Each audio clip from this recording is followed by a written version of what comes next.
বাল্যবিবাহ, শিশু নির্যাতন, নারী পাচার, শিশু শ্রম, বধূ নির্যাতন, এই যে সচেতনতার ক্যাম্প আজকের আমরা সরাসরি সম্প্রচার করব কাকদ্বীপের বামানগর সুবলা স্কুলের একটা সভা কক্ষ থেকে। আর আজকের উপস্থিত হয়েছেন এখানকার প্রধান শিক্ষক থেকে শুরু করে প্রশাসনিক কর্মকর্তা, বিশেষ করে আমরা কাকদ্বীপ থানার যিনি আইসি, ভারপ্রাপ্ত আইসি, উনি কিন্তু আমাদের সঙ্গে রয়েছেন। আজকের যারা ছাত্রছাত্রীরা রয়েছে, ছাত্রছাত্রীদের দিকে একটু তাকে দেখাই, কারণ এদের আগামী দিনের ভবিষ্যৎ, অর্থাৎ এদেরকে যেভাবে গাইড দেওয়া, তাদেরকে যে সচেতন করা, সেই উদ্দেশ্যে কিন্তু আজকের এই অনুষ্ঠান। আর অনুষ্ঠানে বিশেষ করে সুব্রতদা খুব দীর্ঘদিনের তিনি কিন্তু রয়েছে, এনাকেও দেখাচ্ছি, আমরা দেখছেন সরাসরি আমরা সম্প্রচার করছি, দেখতে থাকুন। আর আমরা পুরোটাই দেখাবো আপনাদেরকে, কারণ এই কারণে দেখানো যে আগামী দিনে যে সমস্ত বাল্যবিবাহ থেকে শুরু করে শিশু নির্যাতন, নারী পাচার, শিশু শ্রম, এগুলোর উপরে যে গুরুত্ব দেওয়া হয়, সেটা কিন্তু আজকের তার যে একটা সচেতনতার ক্যাম্প করা হয়েছে, বিশেষ করে স্বয়ং সিদ্ধা। ঠিক আছে, শুনতে থাকুন।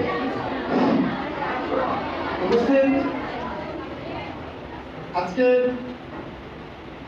অ্যাওয়ারনেসের ব্যাপারে আমাদের সামনে উপস্থিত হয়েছেন কাকদ্বীপ থানার ইন্সপেক্টর ইনচার্জ এবং ওনার সহকর্মীবৃন্দ, এবং আজকের উপস্থিত হয়েছেন জিজিবিকে গ্রুপের সমস্ত সদস্যবৃন্দ এবং মিডিয়া এখানে এসেছেন, এবং এখানে উপস্থিত হয়েছে আমাদের বামানগর সুবলা উচ্চ বিদ্যালয়ের 8 থেকে 10 পর্যন্ত ছাত্রীরা। সবাইকে আমার আজকের এই অ্যাওয়ারনেসের ব্যাপারে কি কি অ্যাওয়ারনেস আছে সেগুলো তোমাদেরকে বোঝানোর জন্য আজকের এই অ্যাওয়ারনেসের ব্যবস্থা করা হয়েছে স্কুলের পক্ষ থেকে এবং থানার পক্ষ থেকে এবং জিজিবিকে গ্রুপ থেকে। কেন এই জিনিসটা করতে হচ্ছে সেটা তোমাদেরকে মনে করতে, এবং যে জিনিসটা যাতে তোমরা না ভুল পথে পরিচালিত না হও, তার জন্য আজকে এই অ্যাওয়ারনেসের ব্যবস্থা। কি কি? 1 নম্বর পয়েন্ট, সবাই জানো যে বর্তমান দিনে আমরা যে জিনিসটা, এই যে বাল্য বিবাহ, যে 18 বছর এজ না হলে, যেটা 18 বছর বয়স না হলে যে বিবাহ করা যাবে না, যে সমস্ত ম্যাচুরেট বয়স হলে তবে ছেলে মেয়েদের মধ্যে এটা সম্পর্ক থাকা ভালো। কিন্তু এখন যে জিনিসটা হচ্ছে সেই জিনিসটা কিন্তু 18 নিচে। এখন দেখা গেছে 6, 7, 8 পড়ছে মেয়েরা, তাদের দুদিন পরে দেখা গেছে যে 14 বছর বয়সে তারাও কিন্তু ম্যারিড হয়ে যাচ্ছে। কিন্তু এই সমস্ত সম্পর্কে আজকে ইন্সপেক্টর সাহেব আছেন, অ্যাওয়ারনেস থেকে এসেছেন, তারা সবাই বলবেন। আমি একটু যেটা বললাম যে ব্যাপারে ওইটা বললাম। এবং আরেকটা কথা যেটা তোমরা জানো, যেটা চলছে এই নারী পাচারের ব্যাপারে, এটাও তোমাদেরকে জানাতে হবে। তোমরা অনেকে জানো না, বিভিন্নভাবে বিভিন্ন রকমে আমার বিভিন্ন ছাত্রছাত্রীদের কাছে বা তোমাদের কাছে এসে এমনভাবে বলে বিভিন্নভাবে এক দেশ থেকে অন্য দেশে এবং এক রাজ্য থেকে অন্য রাজ্যে বিভিন্নভাবে নারী পাচার হচ্ছে। সেই ব্যাপারে তোমাদেরকে নিজের সতর্ক থাকতে হবে। নিজেকে জীবনে রক্ষা করতে হলে, জীবনের পথে চলতে গেলে এই সমস্তকে তোমাদেরকে এড়িয়ে চলতে হবে, এবং নিজেদেরকে বুঝতে হবে যে আমাদেরকে কোন পথে ঠিক নিয়ে যাচ্ছে বা কি করতে যাচ্ছে সেটাও তোমাদেরকে বুঝতে হবে। সেই সম্পর্কে আজকের এই অ্যাওয়ারনেস, এবং স্যার বলবেন আর যে সংস্থা থেকে এসছেন, মিডিয়া থেকে এসছে, এবং দেখছেন এখানে ভিডিওগ্রাফি হবে, সমস্ত মাধ্যমে বলবে, শুনবে, দিয়ে নিজেদের চিন্তা ভাবনাটাকে বিকশিত করার চেষ্টা করবে। নিজেরা যাতে ভুল পথে পরিচালিত না হয়ে আগামী দিন ভালোভাবে চলবে, এই নির্দেশ এবং এই পথে আজকে যে অ্যাওয়ারনেসের মাধ্যমে তোমরা যে আগামী দিনে ভালোভাবে চলবে এবং ভালোভাবে সবকিছু নিয়ম মেনে চলবে, এই আশা রেখে, এবং অ্যাওয়ারনেসটা যাতে ভালো হয়, স্যার যাতে আরো তোমাদেরকে ভালো বুঝিয়ে বলবে, এই আশা রেখে আমি শুরু করছি, শেষ করছি। এবং স্যারকে আমি বলছি আপনার এই অ্যাওয়ারনেসের ব্যাপারে কিছু। ধন্যবাদ আমাদের প্রধান শিক্ষক মহাশয়কে। আমাদের সঙ্গে আছেন আমাদের জিজিবিকের এনজিওর সদস্য এবং কর্ণধার যারা আছেন, প্রত্যেককে আমাদের সুন্দরবন পুলিশ জেলার পক্ষ থেকে আমরা অসংখ্য ধন্যবাদ জানাই। এবং আজকে যারা যাদের নিয়ে আজকের মূল অনুষ্ঠান, স্কুলের সমস্ত ছাত্রীরা যারা 8 থেকে 9 অবধি যারা আছো, 8 থেকে 10 অবধি, প্রত্যেককে তোমাদের কতগুলো কথা আমরা বলার জন্য এখানে এসেছি। তোমরা খুব মন দিয়ে শুনবে। প্রথমে আমরা কিছু স্লাইড শো দেখাবো, তারপরে আমরা কিছু বক্তব্য রাখবো। তো স্লাইড শো শুরু করার আগে আমরা কয়েকটা কথা বলি যে আজকে আমরা যে অবস্থায় দাঁড়িয়ে আছি, আমরা বলবো না যে খুব খারাপ অবস্থায় আছি আবার খুব ভালো অবস্থাতে আছি। আমাদের মধ্যে বিজ্ঞানের প্রযুক্তিগত উন্নতিতে আমাদের হাতে, সবার হাতে মোবাইল ফোন চলে এসেছে। মোবাইল ফোন খুব দরকার ছিল, কিন্তু এর দুটো দিক আছে, ভালো দিক আছে, খারাপ দিকও আছে। তো মোবাইল ফোনটাকে আমরা কিভাবে ব্যবহার করব, সেটা যদি আমাদের সচেতনতার ব্যাপারটা আমাদের মধ্যে না থাকে, তাহলে আমরা ভুল পথে পরিচালিত হব। শিক্ষাক্ষেত্রেও একটা কোন সময় এসেছিল, আমাদের অনলাইনে ক্লাস করতে হয়েছিল করোনার সময়, তখন সবার হাতে হাতে মোবাইল পৌঁছে গেছিল তখন থেকেই। তো আমরা যেটা বলতে চাইছি সেটা হচ্ছে যে আজকে ছোট্ট একটা ফোন হচ্ছে মোবাইল ফোন, সেই মোবাইল ফোনের মাধ্যমে সারা দুনিয়ার সাথে আমরা সম্পর্ক করি, কিন্তু সেই মোবাইল ফোনটাকে আমরা কিভাবে ব্যবহার করব সেটা আমাদের সবার আগে জানতে হবে। তো আমরা যদি কোনো প্রলোভনে পা দিই, তাহলে সেটা বেশিরভাগই মোবাইল ফোন থেকে দিই। আজকে এমন একটা অবস্থায় গেছে যে আমরা আজ থেকে 25 থেকে 30 বছর আগে মানুষের যোগাযোগের মাধ্যম এরকম ছিল না। আমরা প্রত্যেকের বাড়িতে বাড়িতে যেতাম, এখন আমরা বাড়িতে বাড়িতে যাওয়াটা বন্ধ করেছি, শুধুমাত্র মোবাইল ফোন পেয়ে নিজেদের মনে নিজেরা ব্যস্ত থাকছি। তো আমাদের যে বাচ্চাদের মধ্যে যে অসুবিধাগুলো তৈরি হয়েছে, সেটা হচ্ছে বাচ্চারা বড্ড আত্মকেন্দ্রিক হয়ে যাচ্ছে।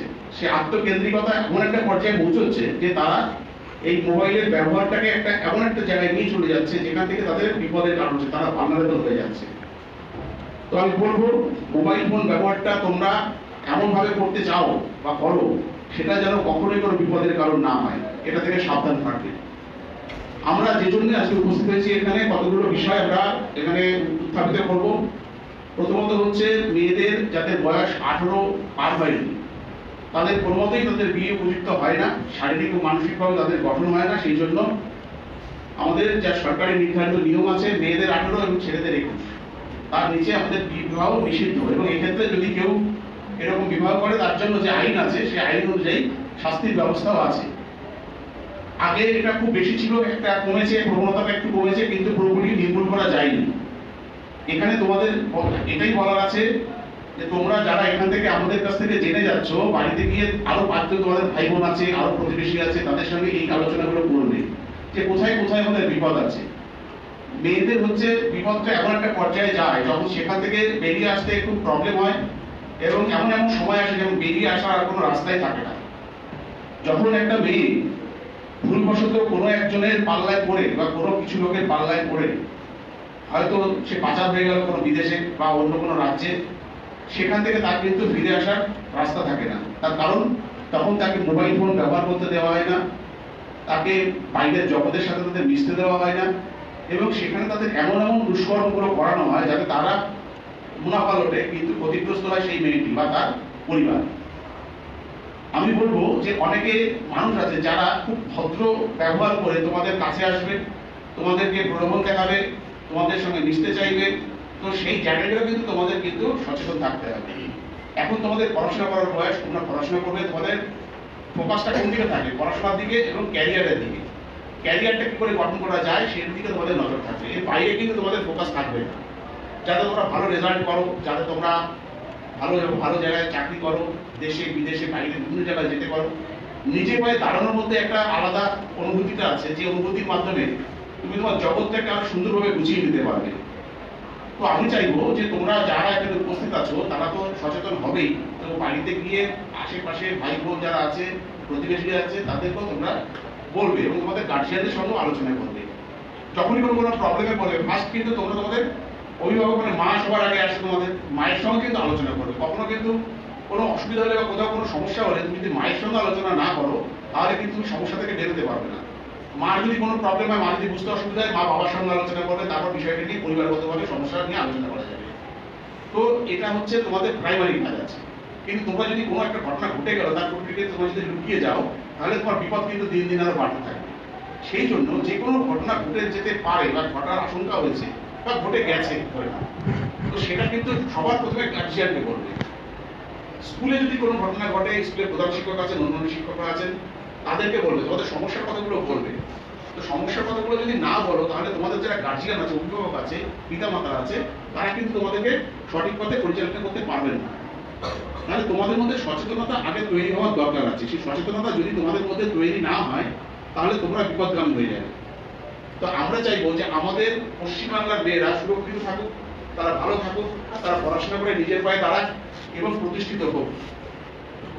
এতে গেল নারী পাচারের ব্যাপারে। আরেকটা হয়েছে কি বাল্য বিবাহ। 18 বছরের নিচে মেয়েদেরকে বিবাহ দিয়ে দেওয়া হয়। সেই সময় তাদের মানে শারীরিকভাবে মানসিকভাবে তাদের কোনো বিকাশ ঘটে না।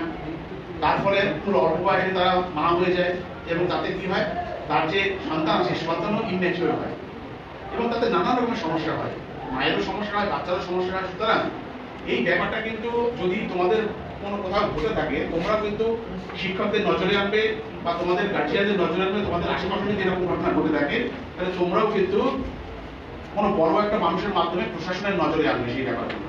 তাহলে কি হবে, সেগুলো রোধ করা সম্ভব হবে। আরো একটা জিনিস আমরা বলে থাকি যে শিশুশ্রম কিন্তু আইন বিরোধী। বাচ্চাদের দিয়ে কোনো কাজ করানো যাবে না। 18 বছরের নিচে কোনো বাচ্চাদের দিয়ে কোনো কাজ করানো যাবে না।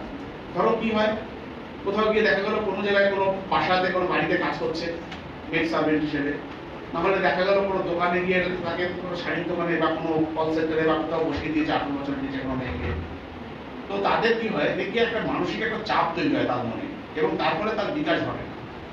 তোমাদের মধ্যে অনেক সময় ভয় কাজ করে। কেন ভয় কাজ করে? তোমাদের মধ্যে বিকাশ ঘটে না বলে তোমাদের ভয় কাজ করে। তাহলে বিকাশটা ঘটবে কি করে? তোমাদের মধ্যে যদি চেতনাটা না আসে, তোমাদের সমস্যাগুলো যদি তোমরা তুলে না ধরো, তাহলে তোমরা কিন্তু সঠিক পথে পরিচালিত হতে পারবে না, বিকাশটাও আটকে যাবে। তাই বিকাশ আগে দরকার। বিকাশটা কি? মানসিক বিকাশ আগে। মানসিক বিকাশের সঙ্গে সঙ্গে তোমাদের শারীরিক বিকাশও ঘটবে। তাহলে শারীরিক বিকাশ এবং মানসিক বিকাশ যখন পাশাপাশি উন্নীত হবে, তোমরা একটা সঠিক মানুষ হিসেবে গড়ে উঠবে। আমাদের হচ্ছে একটা ভালো মানুষ হওয়া দরকার। আমরা বলতাম আগে কি, মা যদি ভালো হয় সন্তান ভালো হবে। আগে এটাই তো আমাদের বলা ছিল, এখনো আমরা তাই বলি যে মা যদি শিক্ষিত হয়, মা যদি মাতৃজঠর যদি উন্নত হয়, তাহলে তার সন্তানও উন্নত হবে। এটা আমরা এখনো বলে থাকি। আজকে আমাদের পশ্চিমবাংলা বলো, ভারতবর্ষ বলো, কত সুসন্তান আমাদের জন্মগ্রহণ করেছে। তো সেই তখনকার দিনে বলো, স্বাধীনতার আগে এবং তার পরবর্তী সময়ে যে পরিমাণে যে মনীষীদের জন্মগ্রহণ হয়েছে, সেই তুলনায় এখন একটু আমরা মনে হচ্ছে যেন আমরা একটু পিছিয়ে পড়েছি। আমাদের যে ভারতবর্ষের তথা বাংলার আমাদের যা গুণ, সেটা অনেকটাই আমরা একটু নিচের দিকে নেমে যাচ্ছি।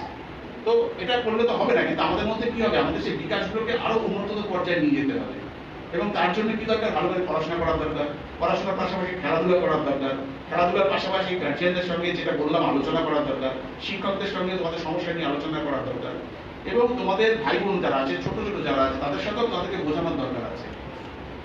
নানা রকমের প্রবলেম আছে। আমরা জানি যে যখন আমাদের মানে রাস্তা দিয়ে যখন তুমি যাও, তুমি দেখতে পাবে কিছু বকাটা ছেলে তোমাদের পেছনে হয়তো তোমাদের পেছনে ঘুরছে।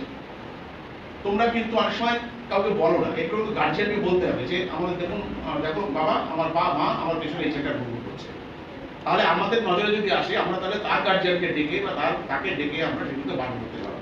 কিন্তু তোমরা যদি চেপে থাকো, তোমরা যদি সেটাকে অবহেলা করো বা তোমরা যদি ওটাকে অন্যভাবে নাও জিনিসটা, তাহলে তার কিন্তু আবার বারবারন্ত বেড়ে যাবে। তো সেটা কিন্তু করতে দেওয়া যাবে না। তো এইরকম ভাবে তোমাদের কিন্তু সচেতনতার বার্তা আজকে তোমাদের যেটা দিতে যাচ্ছি, সেটা তোমরা খুব ভালো করে নেবে। আর কি আছে? আমাদের নারী পাচার, শিশু নির্যাতন। শিশুদের উপর যেটা সবচেয়ে বেশি ইম্পর্টেন্ট হচ্ছে যৌন নির্যাতনের যে ব্যাপারটা, সেটা কিন্তু আগের থেকে একটু বেড়েছে। তো এই যৌন নির্যাতনটাকে কমানোর জন্য আমাদের যে আইন আছে, সে আইনটা অত্যন্ত কঠোর আছে। আগে যে ভারতবর্ষের যে আইন ছিল সেটা এতটা কঠোর ছিল না। তার সঙ্গে নতুন আইন এসেছে, সেই আইন অনুযায়ী কিন্তু আমাদের যারা অ্যাকিউজ, যারা আসামি আছে, তাদের বিরুদ্ধে কিন্তু কঠোরতম ব্যবস্থা নেওয়া হচ্ছে। তো সেগুলো সেই জন্য সচেতন থাকতে হবে যে হঠাৎ তোমাদেরকে যেটা বললাম যে কেউ হয়তো কোনো লজেন্স দিল, কেউ হয়তো কোনো একটা গিফট দিল, তোমরা হয়তো খুব ভুলে গেলে তাদের গিফটটাকে, ভাবলে খুব ভালো। প্রথম হয়তো কারো বাড়িতে গেলে সে তোমাকে খুব ভালো করে বোঝালো, বললো, তাকে দেখে খুব ভালো লাগলো, কিন্তু আদৌ সে ভালো মানুষের আড়ালে যে একটা মুখোশের আড়ালে যে একটা খারাপ মানুষ আছে, তুমি কিন্তু প্রথমে বুঝতে পারবে না। তো সেই জন্য তুমি কিন্তু প্রথম থেকেই একটা মাইন্ড সেট আপ থাকবে যে না, আমি কারো দ্বারা প্রভাবিত হব না, কোনো অবস্থাতেই আমি প্রভাবিত হব না। আমার এখন পড়াশোনা করার বয়স, ফোকাসটা হচ্ছে আমার এডুকেশন। আমি বড় হব, আমি ভালোভাবে মানুষ হবো, ভালো জায়গায় চাকরি করবো, ভালো কোনো কাজ করবো। তো এই ফোকাসটা যদি তোমাদের মধ্যে থাকে, তাহলে তোমাদের কিন্তু প্রভাবিত করতে পারবে না। আমরা কতগুলো স্লাইড শো এখানে নিয়ে এসেছি।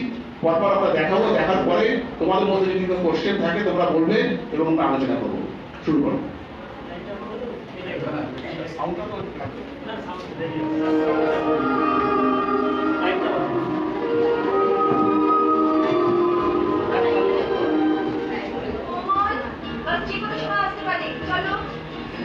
এটা আমি কোমল, আমার বয়স 9। আমি আমার স্কুলকে খুব ভালোবাসি। আমার কিছু বন্ধুরা মাঝে মাঝে দুষ্টুমি করে, আর আমিও মাঝে মাঝে দুষ্টুমি করে থাকি। আমার বাবা মজা করে, কিন্তু দুজনই খুব রাগী। তবে কি হয়েছে? বাবা বলল, উনি তো আমার দেখাশোনাও তো করে, তাই না? আরে বক্সি, কি আশ্চর্য!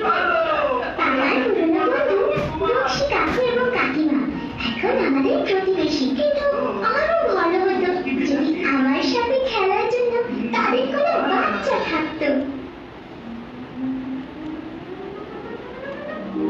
Thank you. আর বক্সি কাকু আমার স্কুলে পৌঁছে দিয়েছে। বাবার কাজে যেতে দেরি হয়েছে সেই জন্যে। কাকুরা খুব ভালো।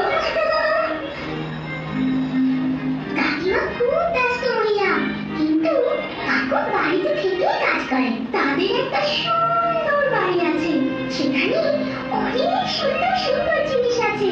Wow, unicorn! এটা রাখতে পারো, তুমি মামাকে বলবে যে তুমি এটা আমার থেকে নিয়েছো, অথবা তোমার বলার দরকার নেই।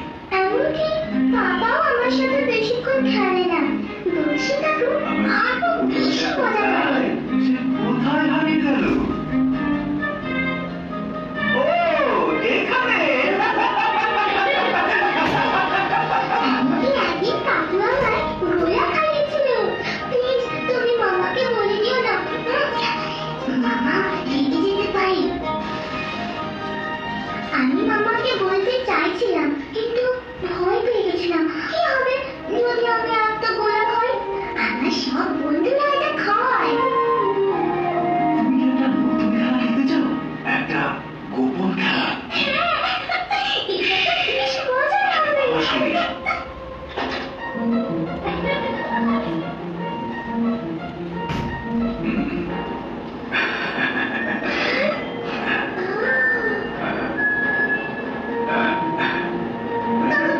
কি করছো? এটা কি ধরনের খেলা ছিল? বুঝতে পারিনি। বক্সি কাকু কেন এটা করলো? আমার ঘৃণা করছে। কোমল, সবকিছু ঠিক আছে তো? মিসেস কোমল, আমি কোমলের ব্যাপারে আপনার সঙ্গে একটু কথা বলতে চাই। বেটা, তুমি কেন মন মরা হয়ে আছো? কেন, তোমাকে কি স্কুলে কেউ কিছু বলেছে? কি হয়েছে? কেউ কি তোমায় বলেছে? তুমি যদি আমাকে না বলো, তাহলে আমি কিভাবে তোমার সামনে? আমার কিছু লুকোনো বিষয় আছে। আমি তোমাকে গোলার ব্যাপারে মিথ্যে বলেছিলাম, আর এখন এটা আমার আমার খুব ঘেন্না লাগছে। আমি কি করেছি তা তোমায় জানালে তুমি খুব রেগে যাবে। আমি একেবারে রেগে যাবো। আমি তোমায় ভালোবাসি, তাই নয় কি? তাহলে আমাকে ওই বিশ্বাস করো। কাকুটা ভালো নয়।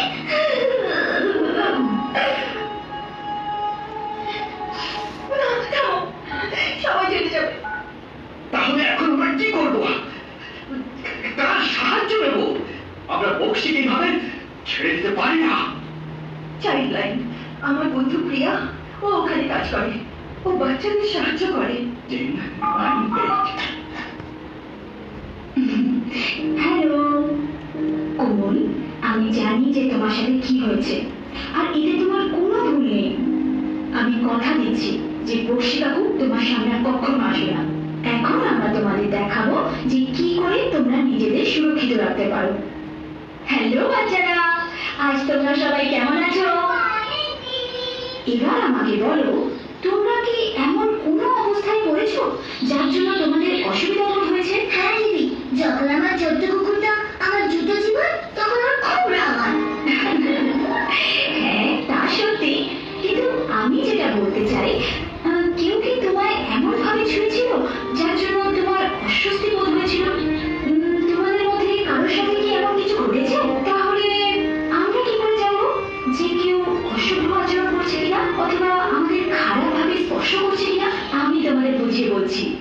আমাদের শরীরে কিছু অংশ একান্ত ব্যক্তিগত। আমাদের শরীরে 4টে এরকম গোপন জায়গা আছে যেগুলোতে তুমি কাউকে ছুতে দেবে না, আর তুমিও কারোটা ছুবে না। মুখ, বুক, দুপায়ের মাঝখানের অংশটা আর এইখানে কোমরের ঠিক নিচে, এগুলো হলো তোমার সেই একান্ত গোপন অঙ্গ। শুধুমাত্র বিশ্বস্ত লোকেরা, যেমন যেমন তোমার মা, এই জায়গাগুলো দেখতে বা ছুতে পারে। এবার আমাকে বলো, যখন তোমরা স্কুল থেকে বাড়ি ফেরো আর তোমাদের মা তোমাদের জড়িয়ে ধরে, তখন তোমাদের কেমন লাগে? কখনো কখনো মায়ের কাছ থেকে চমচির গন্ধ বেরোচ্ছে। কিন্তু আমাদের ভালো তো লাগে। নিশ্চয়। একমাত্র তোমাদের মা তোমাদের স্নান করানোর সময় এইসব জায়গাগুলো ছুতে পারে, বা মাঝে মাঝে ডাক্তার কাকু তোমাদের মা আর বাবার উপস্থিতিতে এই জায়গাগুলো ছুতে পারে। এই স্পর্শ তোমাদের পরিষ্কার ও সুরক্ষিত রাখে। কেউ স্পর্শ করে, আমরা তাকে সুরক্ষিত স্পর্শ বলি। যখন অন্য কেউ তোমাদের এই 4টে জায়গার মধ্যে কোনো একটাকে স্পর্শ করে, তখন সেটা একদম ঠিক নয়।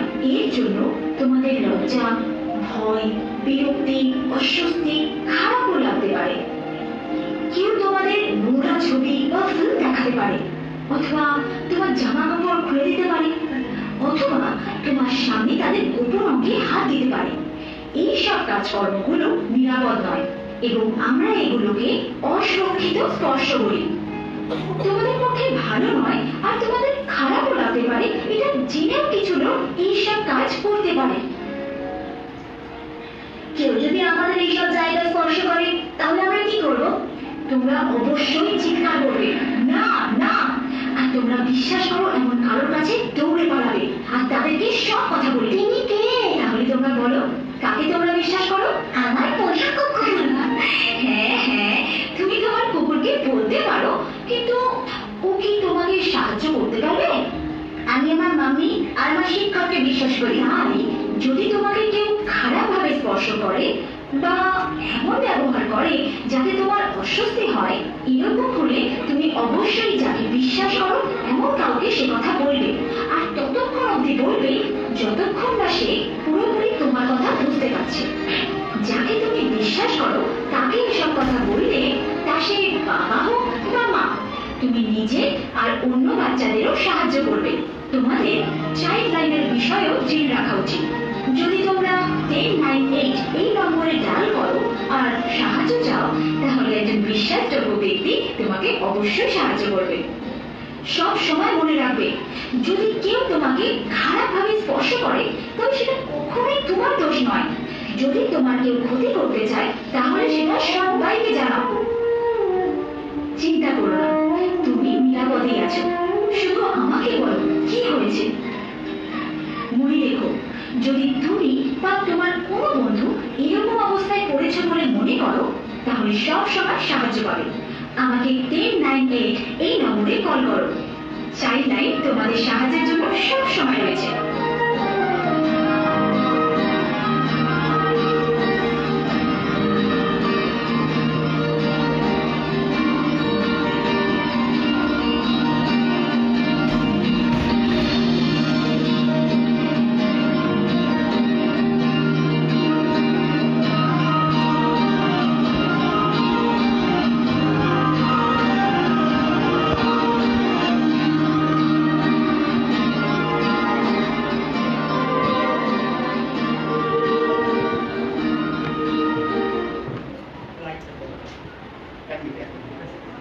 তাহলে আমরা কি দেখলাম, প্রবল নামে একটা 7 বছরের মেয়ের উপরে কিভাবে যৌন নির্যাতন করা হয়েছিল এবং তার ফলশ্রুতি হিসাবে বক্সি কাকাকে জেলে যেতে হয়েছিল।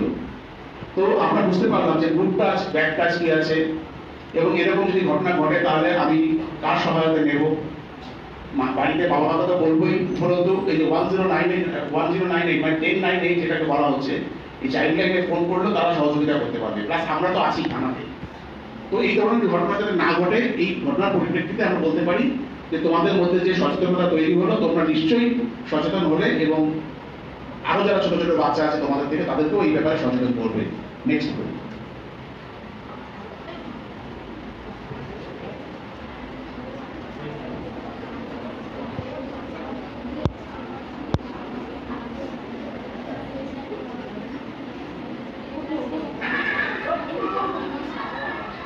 তোমাদের স্বপ্ন কি? তোমরা সবাই বড় হয়ে কি করতে চাও? আচ্ছা, তুমি বলো। ম্যাম, আমি বড় হয়ে ডাক্তার হতে চাই। আমি ডাক্তার হয়ে গরিব মানুষদেরকে চিকিৎসা করতে চাই।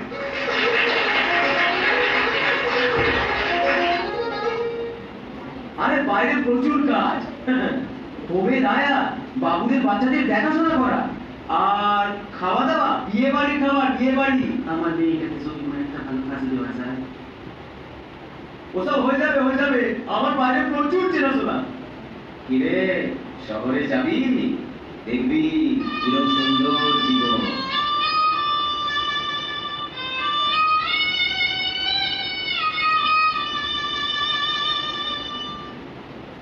তোমাকে খুব ভালোবাসি। আমি তোর ছাড়াই বাঁচতে পারবো না। আমি তোকে বিয়ে করছি। বাবা মা মেনে নেবে না। আর একটু অপেক্ষা করো প্লিজ। তোমাকে না দিলে আমি থাকতে পারবো না। চলো আমরা পালিয়ে গিয়ে বিয়ে করি। বিয়ে করে বাবা মা ঠিক মেনে নেবে। পালিয়ে গিয়ে?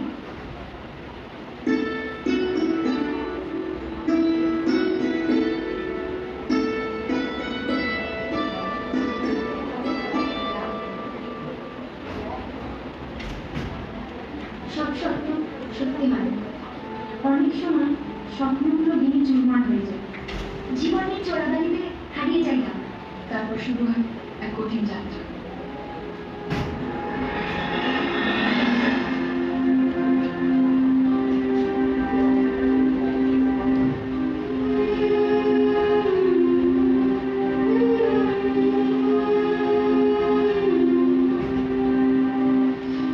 সেই রাতে রাজু আমার বলে আমরা অর্জুন সিংহের বাড়িতে থাকবো। আমিও বিশ্বাস করেছিলাম।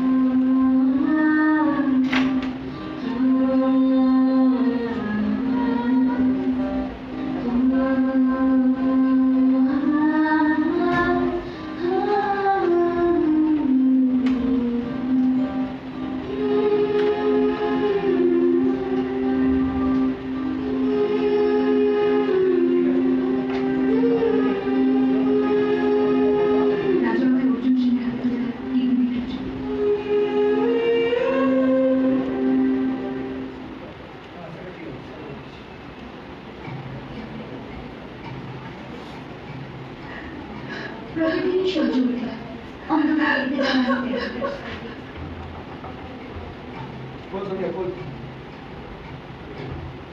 জীবন সবাইকে সুযোগ দেয়, অন্তত একবার করে দাঁড়ানো। লড়াই চালিয়ে যেতে হয় অন্ধকার থেকে আলো।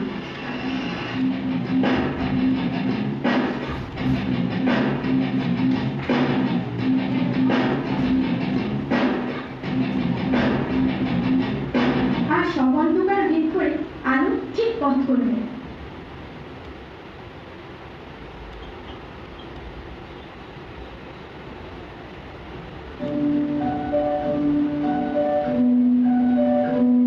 আমরা পাচার চক্রের হাত থেকে বেরিয়ে এসেছি। এই জীবনের ইতিবাচক যাত্রায় আমাদের সাহায্য করেছেন পুলিশ প্রশাসন এবং এনজিও কর্মীরা। আমাদের প্রত্যেকের পাচার হয়ে যাওয়ার পদ্ধতি আলাদা, কিন্তু আমরা সবাই এক, কারণ আমরা পাচারের শিকার নয়, আমরা সার্ভাইভার্স। আমরা কেউই কোনোদিনও ভাবতে পারিনি যে আমরা আমাদের অন্ধকার জীবন থেকে বেরিয়ে আসতে পারবো। কল্পনা কিন্তু সেই অন্ধকার থেকে আলো করতে পারে।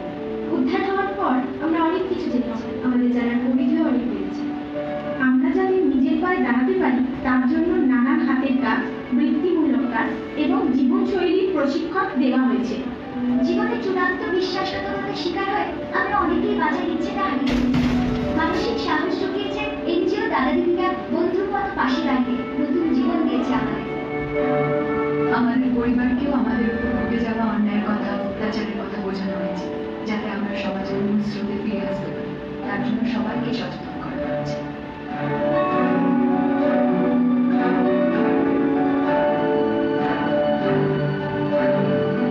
আমাদের অপরাধীদের শাস্তি নিশ্চিত করতে আইনি ব্যবস্থা পাকা করেছে পুলিশ।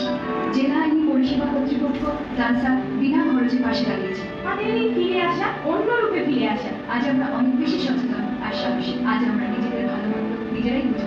আজ আমরা অন্যায় প্রতিবাদ করতে পারি। আজ আমি স্বয়ংসিদ্ধা। আমি স্বয়ংসিদ্ধা।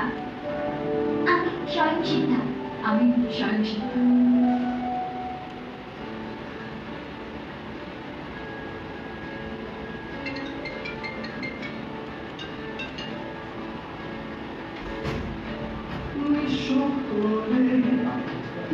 মিডিয়া আর একটা ফেক অ্যাকাউন্ট খুলেছে, অনেককে ফ্রেন্ড রিকোয়েস্টও পাঠিয়েছে, আর এই তো অর্ণব বলে একজন অ্যাকসেপ্টও করে দিল। বাহ, ফোন নম্বরটাও আছে। একটা মেসেজ পাঠাতেই অর্ণব উত্তরও দিল। এমন করেই হয়ে গেল বন্ধুত্ব।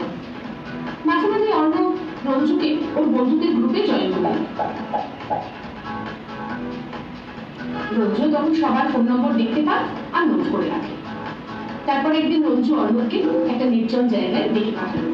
বন্ধুর সাথে প্রথম দেখা হবে, অর্ণব বেশ উৎসুক, কিন্তু হঠাৎ চোখের সামনে অন্ধকার নেমে এলো।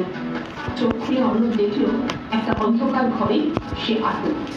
এদিকে রঞ্জু অর্ণবের বন্ধু বান্ধবদের ফোন করে অর্ণবের বাবার নম্বর চাইতে লাগলো। অর্ণবের নাকি বিরাট অ্যাক্সিডেন্ট হয়েছে, বন্ধুরা তাড়াতাড়ি নম্বরটা দিয়ে দিল। অর্ণবের বাবার কাছে একটা ফোন গেল, আর সেই ফোনে চাওয়া হলো মুক্তিপণ। নিরুপায় হয়ে অনেক টাকা দিয়ে অর্ণবকে ছাড়ানো হলো। স্বয়ংশিক্ষা দিদিরা কোনোদিনই বলেন না ইন্টারনেট বা সোশ্যাল মিডিয়া থেকে দূরে থাকতে, কিন্তু সব সময় সতর্ক থাকতেই হবে। কয়েকটা তথ্য কখনোই সোশ্যাল মিডিয়া বা ইন্টারনেটে দেওয়া যাবে না, যেমন নিজের ফোন নাম্বার, জন্মের তারিখ, পরিচয়পত্র, বাবা মায়ের নাম বা নম্বর, ঠিকানা, বিদ্যালয়ের নাম, তোমার বর্তমান অবস্থান, ইমেল অ্যাড্রেস, ব্যাংকের তথ্য ইত্যাদি। আর পাসওয়ার্ড তো কখনোই না। অপরিচিত কাউকে বন্ধুদের গ্রুপে যোগ করা একদমই যাবে না। এখানেই অর্ণব ভুল করেছিল। সোশ্যাল মিডিয়া বা ফোন অ্যাপ ব্যবহার করার সময় এই ছোট ছোট নিয়মগুলো মেনে চললে বিপদে পড়বে না। কিছুদিন পর প্রীতির কাছে একটা মেসেজ এলো। উল্টো দিক থেকে প্রীতিকেও ভয় দেখানো হলো। প্রীতি যখনই বাবাকে নিয়ে পুলিশে খবর দিতে রঞ্জু ধরা পড়ল। ডিজিটাল মিডিয়া ব্যবহার বন্ধ না, সাবধানে করতে হয়।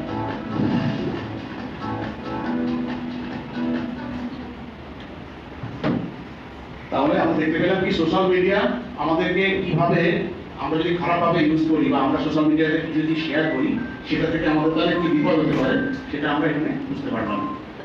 পরবর্তী স্লাইড।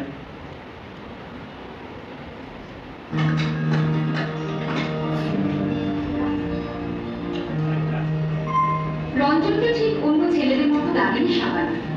ফেসবুকে পরিচয় মাত্র কয়েকদিন আগে, তাই যখন সে দেখা করতে চাইল সাবানা এক কথায় রাজি হয়ে গেল। স্বপ্নগুলো যেন বড় সুন্দর, কিছুটা অবাস্তব। সাবানার মনে পড়ে গেল শিশু সুরক্ষা সমিতির দিদির কথাগুলো।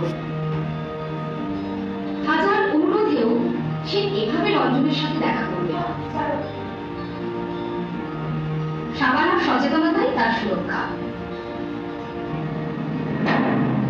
রানীর আজ খুব আনন্দ। দিদামাসি তাকে শহরে নিয়ে যাবে কাজ করতে। খুব শক্ত নয়, টুকিটাকি কাজ। বাবাকে পয়সাও দেবে অনেক। কিন্তু সাবানা দিদি বলল এতে নাকি বিপদ হতে পারে। শিশুদের কাজ করা নাকি লঙ্কা। কন্যাশ্রী প্রকল্পের কথাও জানান। বাবা কাজে যেতে দিতে রাজি হলো না। রানী আজকাল স্কুলে যায় সাবানা দিদির সাথে। পরিবারের সচেতনতাই তার সুরক্ষা। নিষিদ্ধ পল্লীর জীবনে বড়ই অন্ধকার। নিভা সেখানে সেই অন্ধকার জীবন থেকে নিভাকে পুলিশ উদ্ধার করে বাড়ি নিয়ে। চিন্তিত বাবা মার সহায়তায় এগিয়ে এলেন পাড়াপড়শি, পঞ্চায়েত ও শিশু সুরক্ষা সমিতির সদস্যরা। সাবানা আর রানী জানালো সরকারের নানান প্রকল্পের কথা, যেগুলি নিভাকে নিজের পায়ে দাঁড়াতে শেখাবে। সেই প্রকল্পের সাহায্যে নিভার দোকান হয়েছে, রোজগারের রাস্তা হয়েছে। আজ গ্রামের সবাই তাই নিভার পাশে। বয়স মাত্র 5 এর মধ্যেই লিলির নজর কাড়ানো। পাত্রটিও মন্দ নয়, টাকাও দিতে রাজি। লিলির বাবা মেয়ের বিয়েতে রাজি হয়ে যায়। বিয়ের দিন স্বয়ং শিক্ষা দিদিরা পুলিশ ডেকে বিয়ে আটকায়। বাল্য বিবাহ আইনত অপরাধ।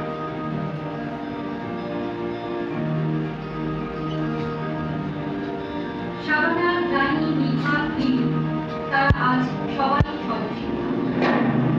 আসুন আমরা ওদের পাশে দাঁড়াই। মানব পাচার ও বাল্য বিবাহ মুক্ত সমাজ গড়ি। একা থেকে এক হও।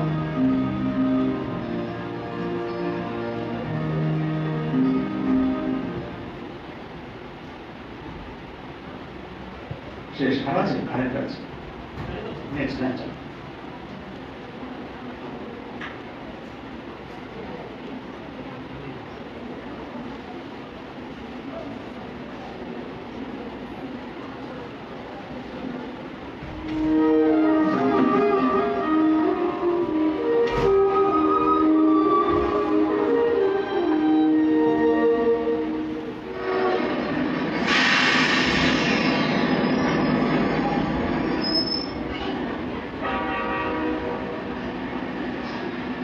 मेरी माया 6 साल बाद मिल रही हूँ उससे। मुझे तो बहुत खुश होना चाहिए था। मुझे यकीन ही नहीं हो रहा। मुझे तो लगता था कि हमारी कहानी भी परियों जैसी है, दो प्यारी शैतान लड़कियां। बोलो पटरीदार, दार पटरीदार। जान रहे हो ना, तू अभी भी कच्चा है। ओ हाँ, आम की गुठलियाँ तो मोनोकोट है ना? क्या फर्क पड़ता है? जब आम ही खा रहे हैं तो गुठलियाँ क्यों गिरे? तुम लोग आम क्यों बर्बाद कर रही हो? तुम दोनों थोड़ा इंतजार नहीं कर सकती क्या? रुको भाग रही हो? क्या कहेगी? हम हमेशा साथ रहते थे, बिल्कुल बहनों की तरह। अच्छी तरह याद है वो। क्या थोड़ा जल्दी है? मतलब कि तुम अभी सिर्फ 13 साल की हो, फिर माँ की भी तो शादी जल्दी हुई थी, और फिर बाद में अच्छा लड़का भी नहीं मिलेगा, माँ कहती है। उसने अपना फैसला कर लिया था, या फिर उसके लिए कर लिया गया था, और उसने मान लिया। मैंने उसके लिए हमेशा खुशियां मांगी।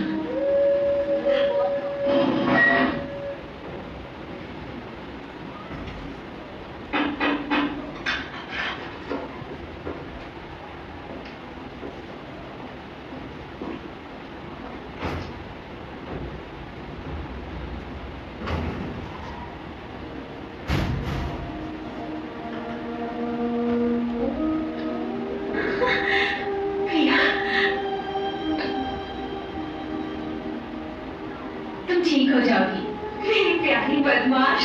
क्या तुमने ये आम रामू काका के पेट से निकाले हैं ना?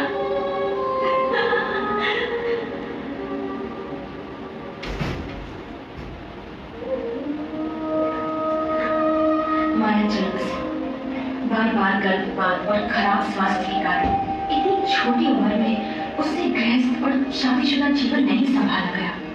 मैं अपनी शर्म और दुख बर्दाश्त नहीं कर पा रही थी। मैंने दुनिया में माया जैसी औरतों की मदद करना शुरू किया, 55 औरतों को बचाया। शायद ये मेरा पश्चाताप है, माया को ना रोकने का। हमारा हक है बाल विवाह को ना कहने का, ताकि इस दुनिया में माया जैसा हाल किसी का ना हो। तो कौन है मेरे साथ?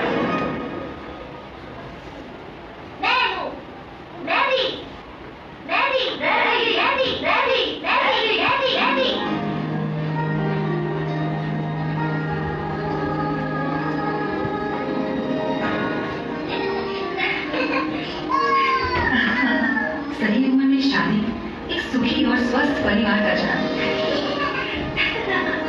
सभी कहानियों का अंत अच्छा नहीं होता। शुक्र है कि मैंने अपनी जिंदगी का ये कदम खुद उठाया, और वो भी सही समय पर।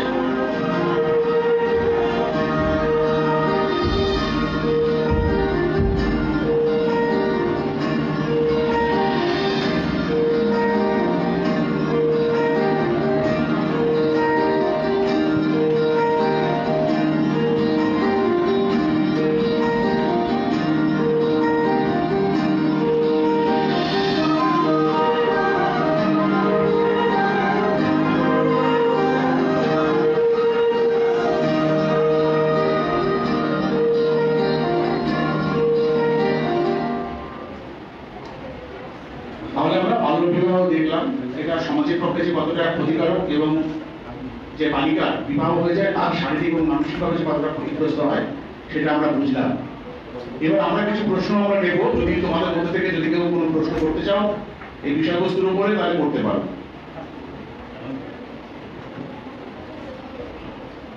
কারোর পক্ষে কোনো প্রশ্ন আছে বলো?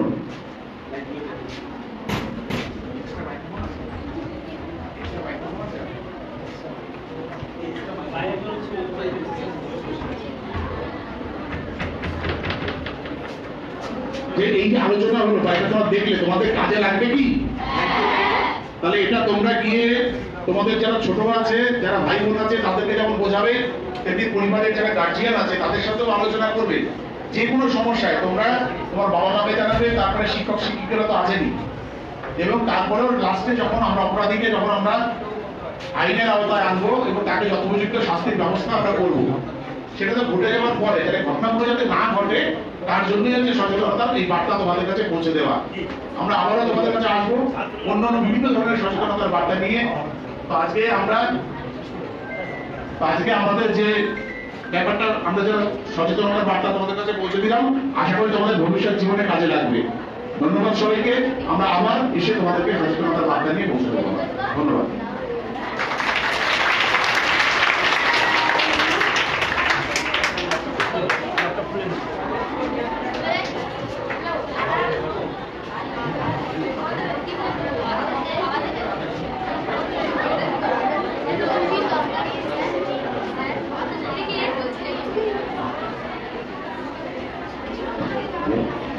তাহলে মোটামুটি আমাদের আইসি সাহেব খুব সুন্দরভাবে তোমাদের প্রত্যেকটা বিষয়, যেমন পাচার, বাল্যবিবাহ, শিশু শ্রম, এইসব ব্যাপারের উপরে সুন্দরভাবে আলোকপাত করেছেন এবং তোমরা সবাই বুঝতে পেরেছি।